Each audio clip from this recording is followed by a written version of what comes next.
Hello there, YouTube. How the hell are you?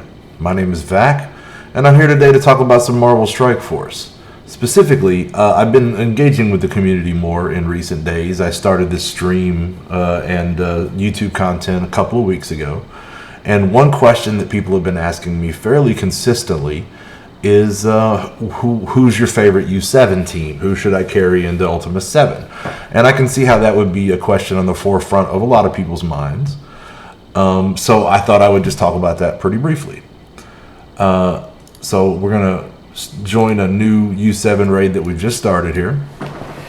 And first off, as far as teams go, the one I'm using now is not the one I started U7 with, and it's probably not going to be the one I finish with. My alliance has not advanced into the later difficulties of Ultimas 7 yet, and I'm very sure that the team I'm going to show you today might change in the course of that. So that disclaimer, please do bear that in mind. So what we're going to do then is we're going to fire up our first node on my lane, and this is the team I'm running now. We'll get back to them in a second. This is Tech Wing. And this is the team that I started using U7, and they do a good job. Tech Wing is, basically built around the notion that you're trying to do a lot of damage.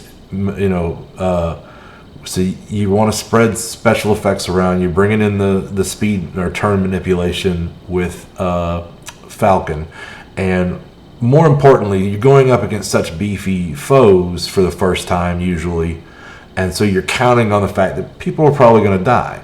So you want the heals around, you want the reses around, and very much you want it's risky in some senses, but it's worth the risk early in. Oh, I hate the timer on these nodes. It's risky in some senses, but it's worth it in most cases. That Scientist Supreme is going to put an awful lot of debuffs on the rest of the team and then flip them back to positives. And you just got to live through one turn with all the debuffs, which can be problematic at times, but most of the time is not. So this is a good team if you're just starting out.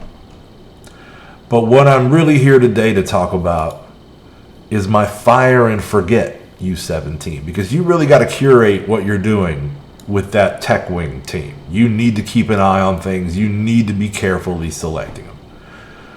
This team at 450k can sleepwalk through the majority of U7. And since I'm a guy who's multitasking and doing a lot of different things, like this is really big for me. I really would rather not have to actively play my way through U7 every day. So this is the team that I use, that I call my Fire and Forget.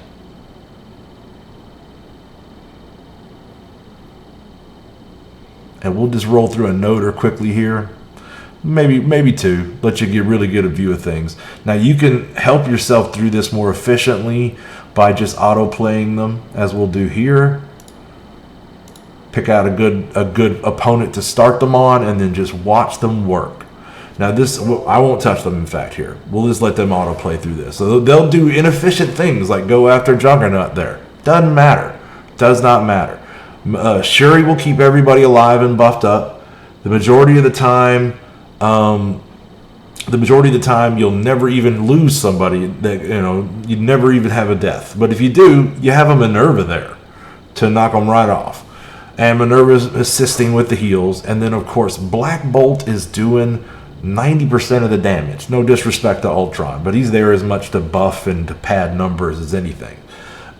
So Black Bolt is doing a lot of the lifting here. So a good Black Bolt is a very important part of it. If he's the lowest guy in your team and you're running this team, that may not work. I can't guarantee that. He is a huge part of the equation. We'll try to run up through the first boss. That seems like a good stopping point to get a look at this team on autoplay. Now I can tell you I have had them fall on their face while I was away from the computer and they were just playing badly. And it only happens on the final boss of a wing, and then when you get around closer to Ultimas. That can happen up there sometimes too. So like here, you'd be okay. We want to get rid of Pyro. That's the most dangerous guy on the field. We hit autoplay, and then we see how they do.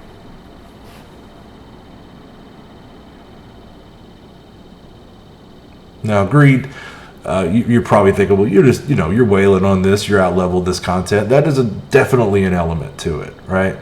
And I can't say I have tested this team at any of the higher difficulty levels of U7, and I look forward to, but I'm not going to leave my alliance to do it.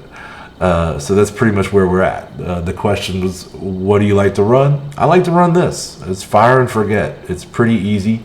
These characters all can get their jobs done without too much direction. Like if I were actively running that right there, I'd probably be going after Venom. And so they got around to it, but and it doesn't matter because their health bars are not getting dinged, and it's a little closer toward the end of U7. Don't get me wrong, but still can easily be auto-played without any direction. I've had maybe a half dozen defeats with this team on autoplay. Like I say, always at that last boss of the wing or up around Ultimas. And I have had a couple of timeouts only on the Ultimas node itself. I have had to 2-tap the Ultimas node. I walked away, came back in and timed out. They did not do enough damage to finish it. It's the risk you take. There are certainly teams that I could assemble that would do more damage and would clear this content a little faster. But in this case, I am prioritizing the fire and forget.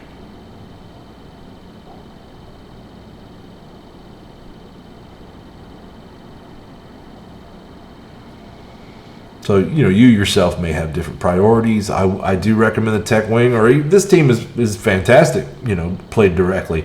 But you could possibly lose Minerva for another, maybe a controller or DPS. It would not be a terrible maneuver on the team, right? And in fact, that may be what I look into doing if we go to the next difficulty and I have issue with this. But it's rolling like butter through the majority of these nodes in U7, so I have a pretty good notion that it's going to do well in the next difficulty as well. Like actively playing here, we move over to Pyro, but we'll just let them go inefficient. See, that was kind of wasted damage there.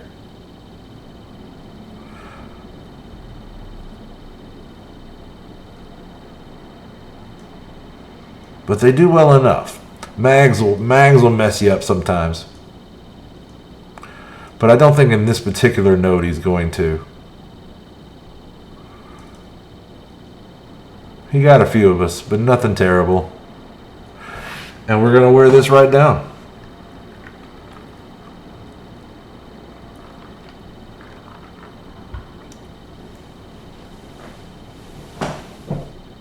See, the CPU will do stupid stuff like clear the taunt off of a tank and then continue to attack the tank anyway.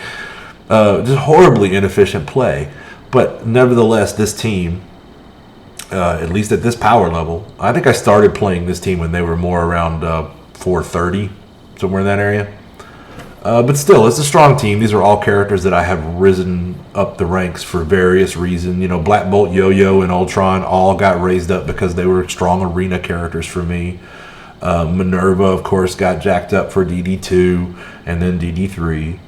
And then Shuri is the little man of the group, but Shuri is a great character that performs well, particularly in raids, right? So that's kind of her element. So there you have it. That is my fire and forget team. Just to reiterate one more time, that's going to be Ultron, Yo-Yo, BB, Minerva, Shuri, and then of course alternately, if you don't have the beef to try something like this, then my next best recommendation to you is, again, the Tech Wing team, which is Scientist Supreme, Shuri, Falcon, Hela, Ultron. Also, fantastic team, does well on a lot of these nodes. So I hope that helps.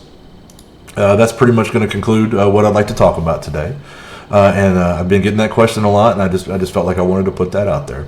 So I really hope that's a help to all of you. And if not, feel free to put it in the chat, and we'll discuss a little theory crafting and see if we can't come up with something that works for your roster. So until I see you again, be cool, keep gaming. I will see you around. I'm streaming, once or twice a day, typically 9 a.m. and 9 p.m. if I can help it. So until I see you again, I'm Vac, and I'm out of here.